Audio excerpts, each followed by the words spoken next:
Today is the 12th day of Christmas, which means it is also the last day of Bookmas on my channel.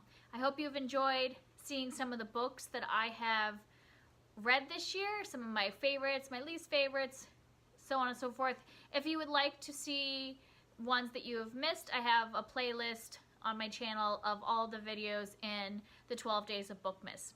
And today, since it's the last day, I decided to do the 12 days of Christmas book tag. And this was a tag originally created by Luke Trevisano, and it just goes through the whole 12 days of Christmas from the song and books from that. And since I've been doing this series as a way to talk about 2018, my books in review, I'm going to stick to answers of just books that I have read in 2018. And so let's get started. And number 12 is The 12 Drummers Drumming, the book that got your heart beating, the heart-pounding read.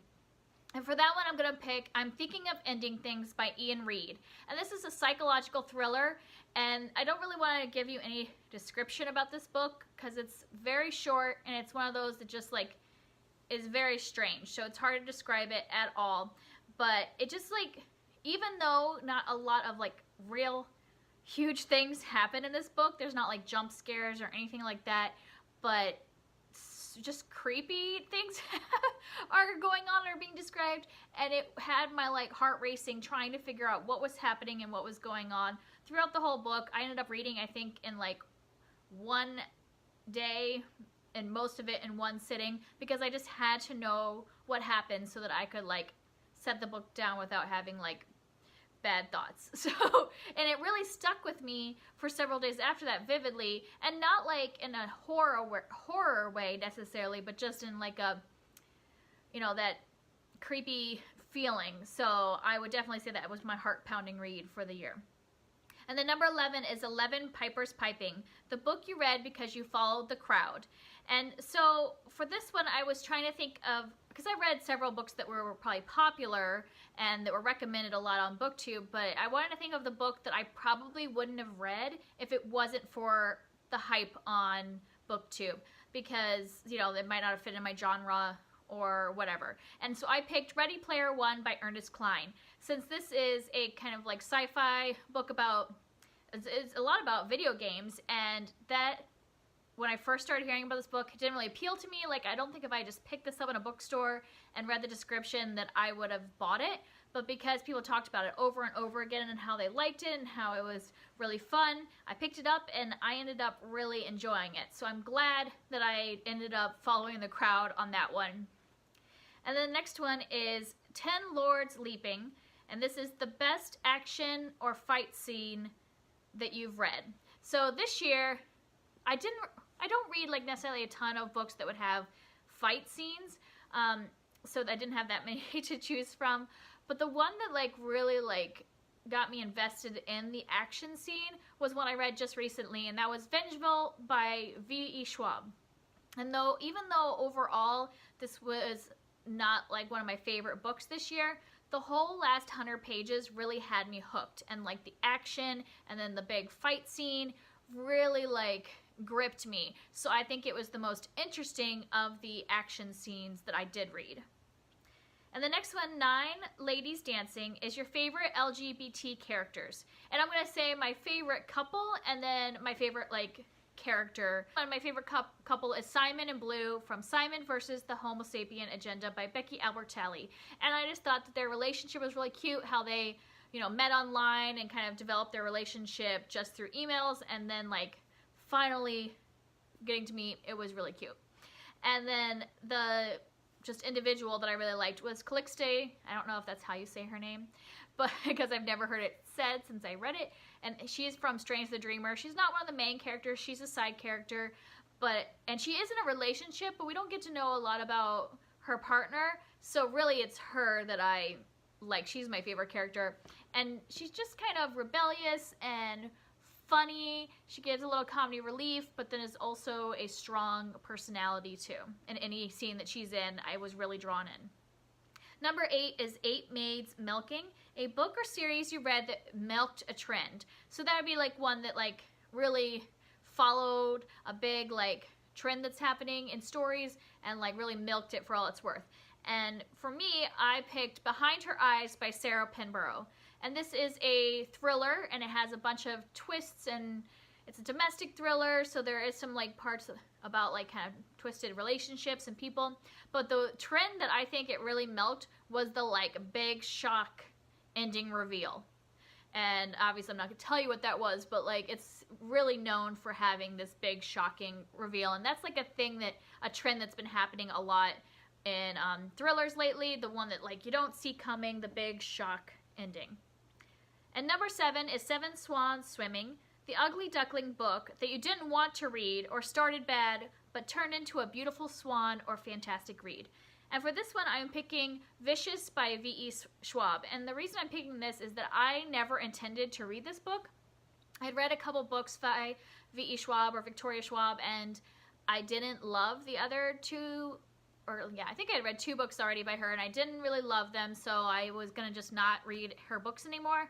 But then I had a buddy read group that had picked this as the read, and I was like, well, I'll give it a chance because, you know, I'm reading it with a group. It'll still be fun, even if I don't like it. And then it turned out to be one of my favorite books of the year, so I'm glad that I ended up reading it. Number 6, Geese Laying. A truly golden treasure, the book that is the shining jewel in your collections. That would be like if you have a specific edition of a book that you really enjoy. And for me, the one, because I wanted to kind of stick with ones from this year, the book that I bought this year that I think is beautiful is the Sherlock Holmes box set. And this specific edition, I just love them. Let me get one out.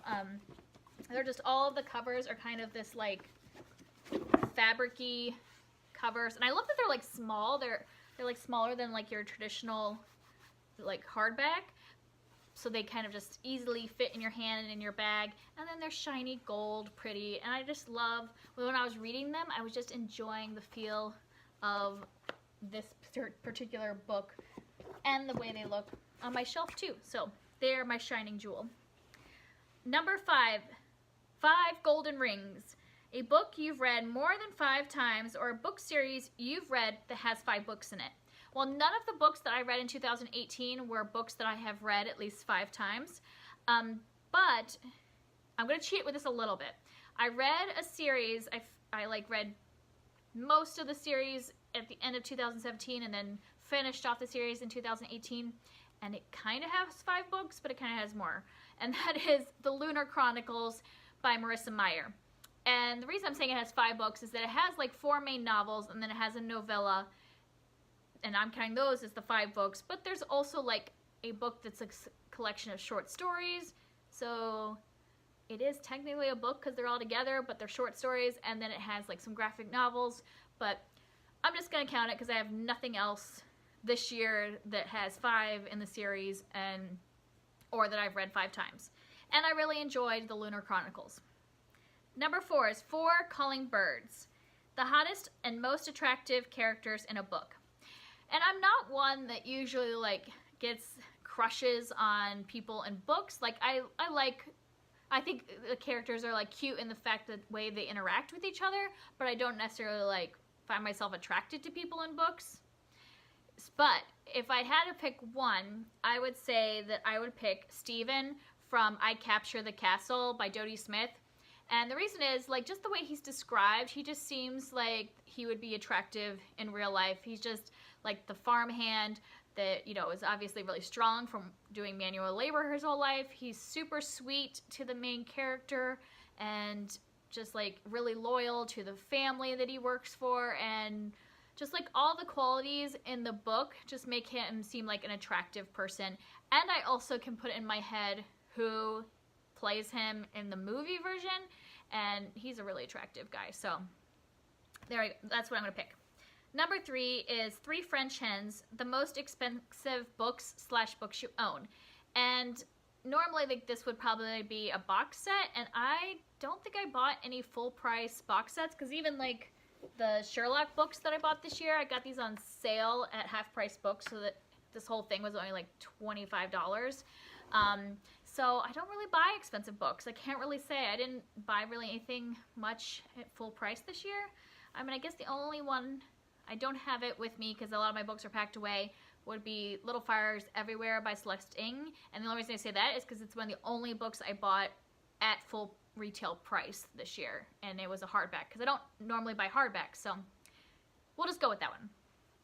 And then, let's see, Two Turtle Doves. The best romance or love story that you've read. And this year, my favorite couple and their love story that I read was from Starry Eyes by Jen Bennett.